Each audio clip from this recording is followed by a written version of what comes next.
Hello, everybody. I am still Calorite. I am still inside.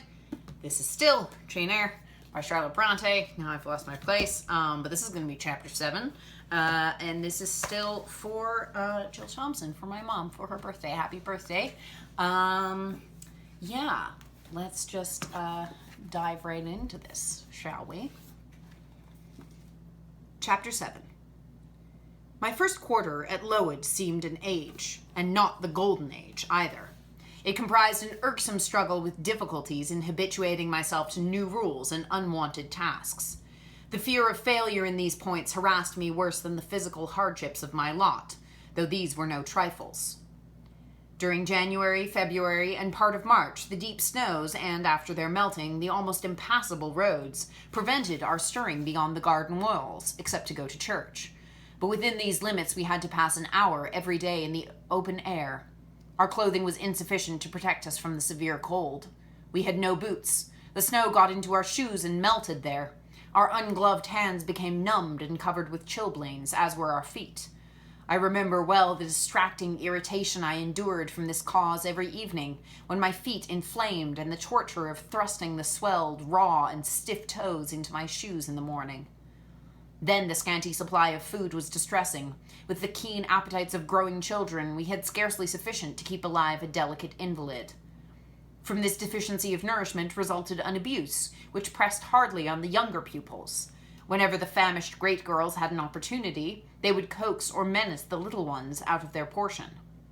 Many a time I have shared between two claimants the precious morsel of brown bread distributed at tea time, and after relinquishing to a third half the contents of my mug of coffee, I have swallowed the remainder with an accompaniment of secret tears, forced from me by the exigency of hunger. Sundays were dreary days in that wintry season. We had to walk 2 miles to Brocklebridge Church, where our patron officiated. We set out cold, we arrived at church colder. During the morning service, we became almost paralyzed. It was too far to return to dinner, and an allowance of cold meat and bread, in the same penurious proportion observed in our ordinary meals, was served round between the services.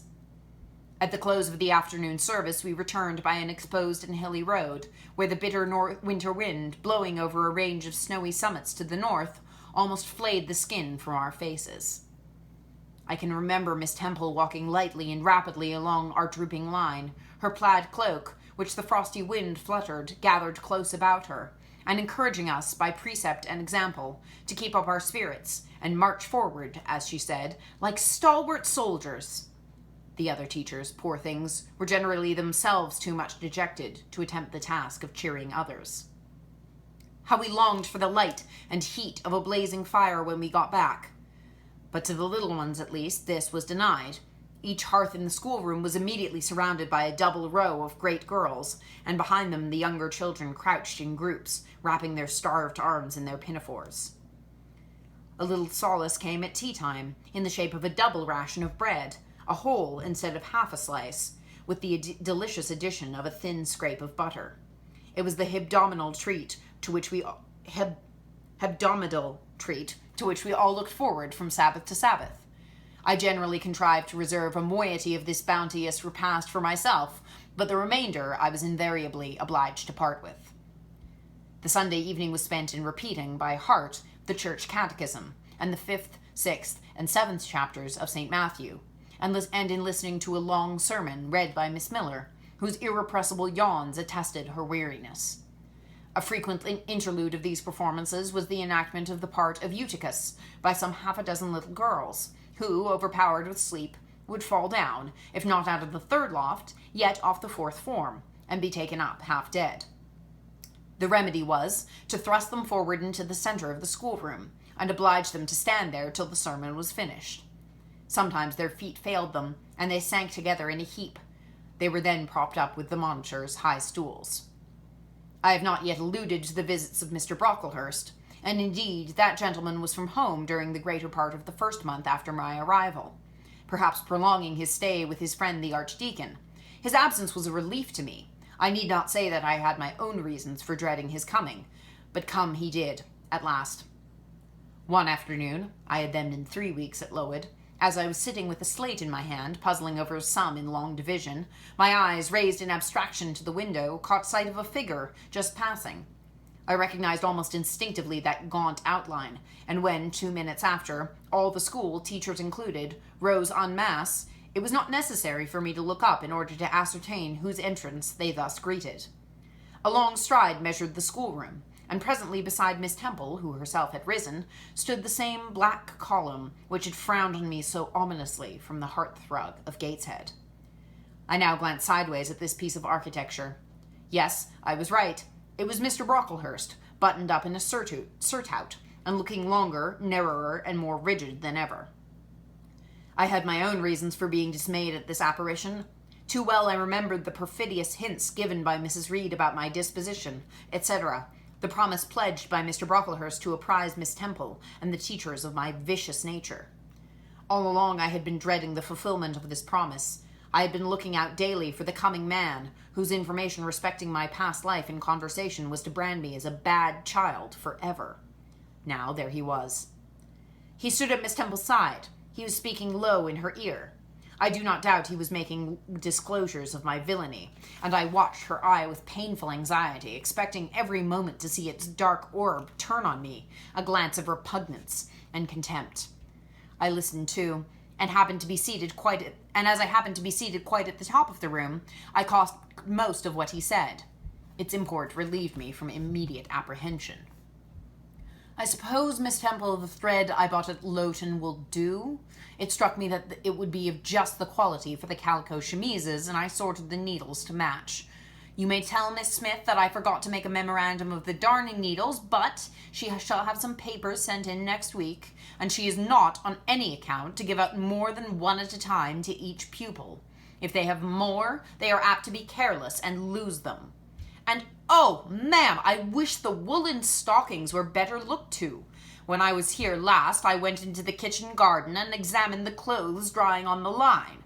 There was a quantity of black hose in a very bad state of repair. From the size of the holes in them, I was sure they had not been well mended from time to time. He paused. Your directions shall be attended to, sir, said Miss Temple.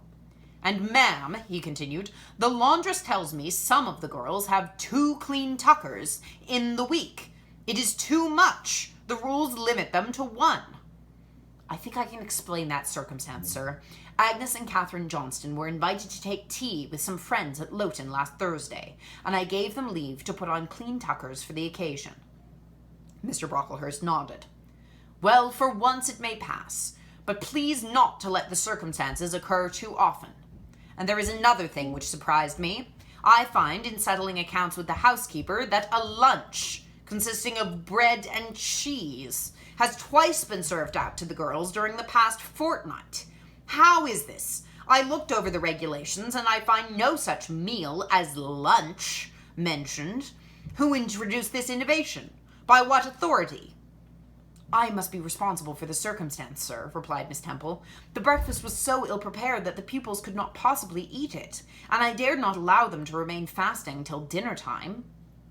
Madam, allow me an instant. You are aware that my plan in bringing up these girls is not to accustom them to habits of luxury and indulgence, but to render them hardy, patient, self-denying. Should any little accidental disappointment of the appetite occur, such as the spoiling of a meal, the under or the overdressing of a dish, the incident ought not to be neutralized by replacing with something more delicate the comfort lost, thus pampering the body and obviating the aim of this institution. It ought to be improved to the spiritual edification of the pupils by encouraging them to evince fortitude under the temporary privation. A brief address on those occasions would not be mistimed, wherein a judicious instructor would take the opportunity of referring to the sufferings of the primitive Christians, to the torment of martyrs, to the exhortations of our blessed Lord himself, calling upon his disciples to take up their cross and follow him, to his warnings that man shall not live by bread alone, but by every word that proceedeth out of the mouth of God, to his divine consolations. If ye suffer hunger or thirst for my sake, happy are ye. Oh, madam, When you put bread and cheese instead of burnt porridge into these children's mouths, you may indeed feed their vile bodies, but little think how you starve their immortal souls." Mr. Brocklehurst again paused, perhaps overcome by his feelings. Miss Temple had looked down when he first began to speak to her, but she now gazed straight before her, and her face, naturally pale as marble, appeared to be assuming also the coldness and fixity of that material, especially her mouth, closed as if it would have required a sculptor's chisel to open it, and her brow settled gradually into petrified severity. Meantime, Mr. Brocklehurst, standing on the hearth, with his hands behind his back, majestically surveyed the whole school. Suddenly his eye gave a blink, as if he had met something that either dazzled or shocked its pupil. Turning, he said in more rapid accents than he had hitherto used, Miss Temple, what is that girl with curled hair? Red hair, ma'am, curled all over?" And extending his cane, he pointed to the awful object, his hand shaking as he did so. "It is Julia Severn," replied Miss Temple, very quietly. "Julia Severn, ma'am? And why has she, or any other, curled hair? Why, in defiance of every precept and principle of this house, does she conform to the world so openly, here in an evangelical charitable establishment, as to wear her hair one mass of curls?" "Julia's hair curls naturally," returned Miss Temple, still more quietly. "Naturally, yes, but we are not to conform to nature. I wish these girls to be children of grace. And why that abundance? I have again and again intimated that I desire the hair to be arranged closely, modestly, plainly. Miss Temple, that girl's hair must be cut off entirely. I will send a barber tomorrow. And I see that others who have far too much of the excretions. That tall girl, tell her to turn round. Tell all the first form to rise up and direct their faces to the wall." Miss Temple passed her handkerchief over her lips, as if to smooth away the involuntary smile that curled them. She gave the order, however, and when the first class could take in what was required of them, they obeyed. Leaning a little back on my bench, I could see the looks and grimaces with which they commenced this maneuver. It was a pity Mr. Brocklehurst could not see them too. He would perhaps have felt that, whatever he might do with the outside of the cup and platter, the inside was further beyond his interference than he imagined. He scrutinized the reverse of these living metals some 5 minutes, then pronounced sentence. The words fell like a knell of doom. "All those top-knots must be cut off?" Miss Temple seemed to remonstrate. "Madam," he pursued, "I have a master to serve whose kingdom is not of this world. My mission is to mortify in these girls the lusts of the flesh, to teach them to clothe themselves with shamefacedness and sobriety, not with braided hair and costly apparel, and each of the young persons before us has a string of hair twisted in plaits, which vanity itself might have woven. These, I repeat, must be cut off. Think of the time wasted, of—" Mr. Brocklehurst was here interrupted. 3 other visitors, ladies, now entered the room. They ought to have come a little sooner to have heard his lecture on dress, for they were splendidly attired, in velvet, silk, and furs. The younger of the trio, fine girls of 16 and 17, had gray beaver hats, then in fashion, shaded with ostrich plumes, and from under the brim of this graceful headdress fell a profusion of light tresses, elaborately curled. The elder lady was enveloped in a costly velvet shawl, trimmed with ermine, and she wore a false front of French curls. These ladies were deferentially received by Miss Temple as Mrs. and the Misses Brocklehurst, conducted to seats of honor at the top of the room. It seems they had come in the carriage with their reverend relative, and had been conducting a rummaging scrutiny of the room upstairs, while he transacted business with the housekeeper, questioned the laundress, and lectured the superintendent.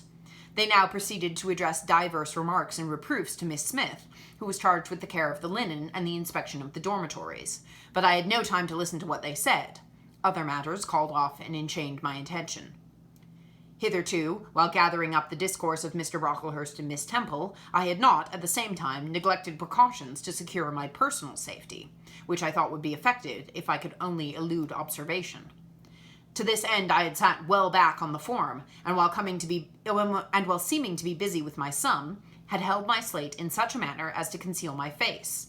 I might have escaped notice, had not my treacherous slate somehow happened to slip from my hand, and falling with an obtrusive crash, directly drawn every eye upon me.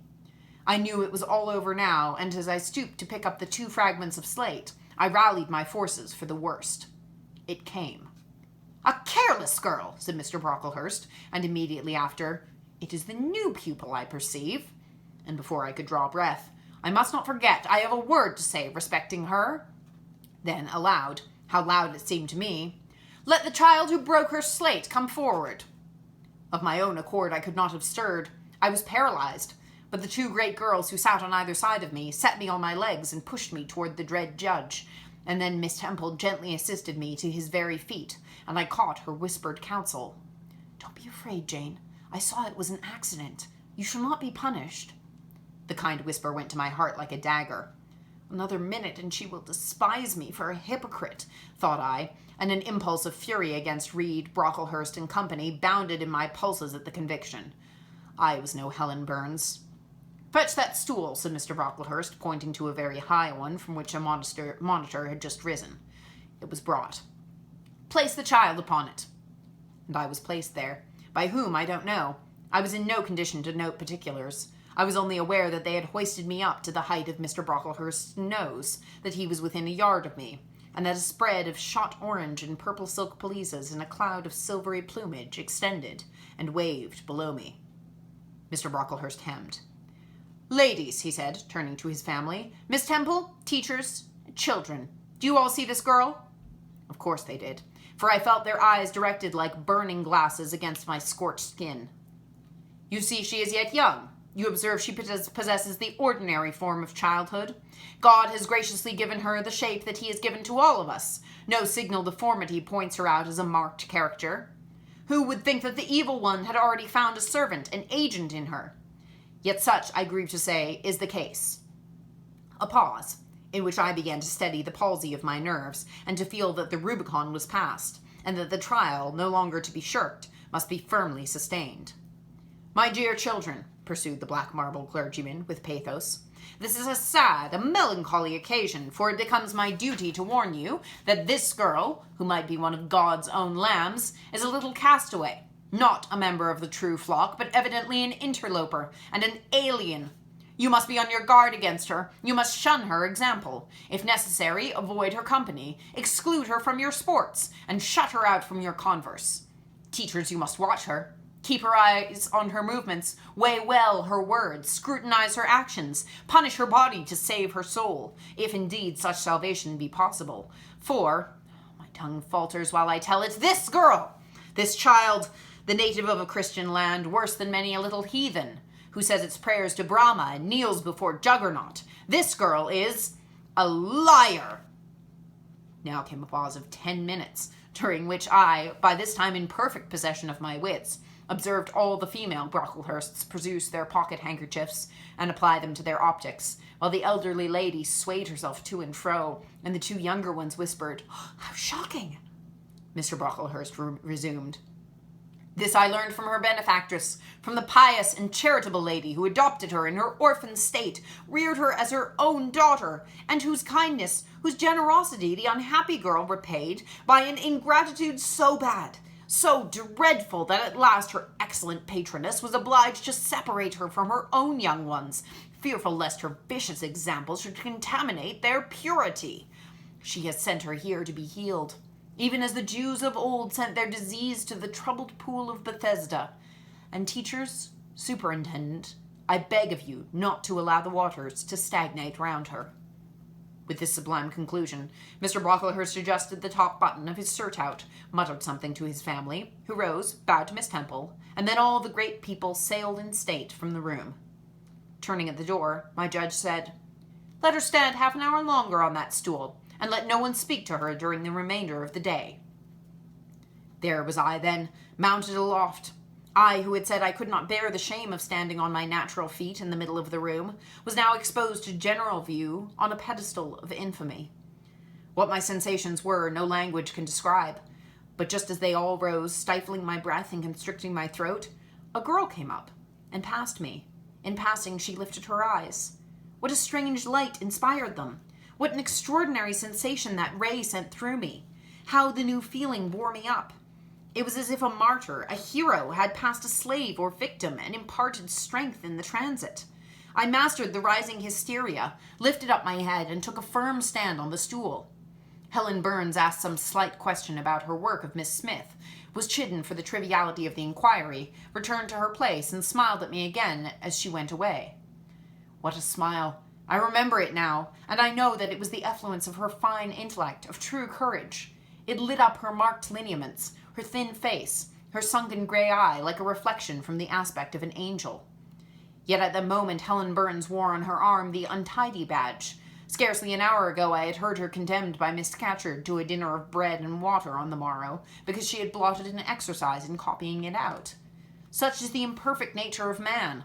Such spots are there on the disk of the dearest planet, and eyes like Miss Scatcherd's can only see those minute defects, and are blind to the full brightness of the orb.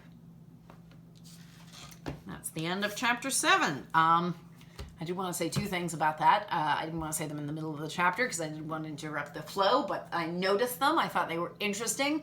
One of them is this language that Mr. Brocklehurst uses about the pupils, this idea that if one is starving, that it is one's own fault for not being like pious enough or good enough or not being close enough to God, because if you were close to God, then you wouldn't be starving after not having enough to eat. And it's this this really sort of very damaging language that like people in power will use.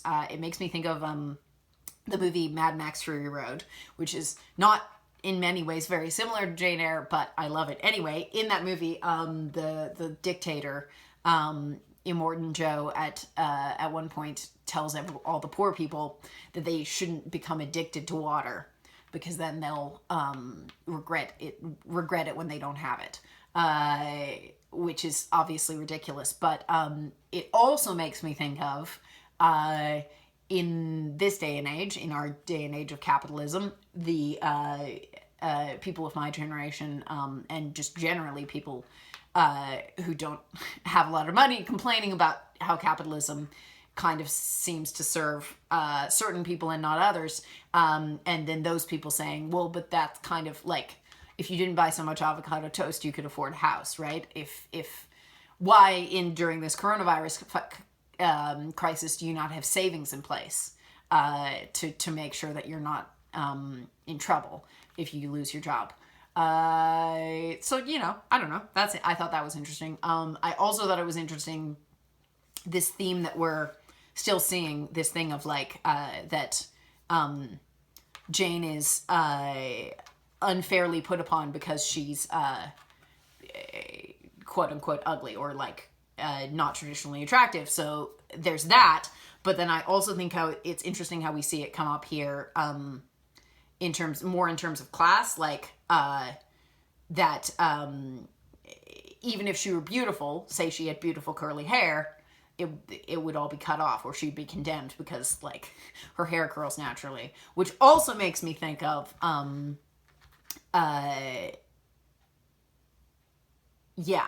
anyway, so that's some stuff I was thinking about while I was reading the book. Let me know what you were thinking about, if you were thinking about anything. It's interesting reading. I don't often read books like this, the way that I read them aloud. And I feel like it allows a lot more opportunity to be like, oh, that's interesting what they're doing, like to notice what they're doing rather than look like in specific, rather than looking at the whole. Anyway, I hope you have a good day. Kathy came to sit on my lap during the end. So Kathy says hello. This is Kathy. She's going to be very mad that I've disturbed her snuggles, and now she's going to leave me. But anyway, I hope you have a good day. Goodbye.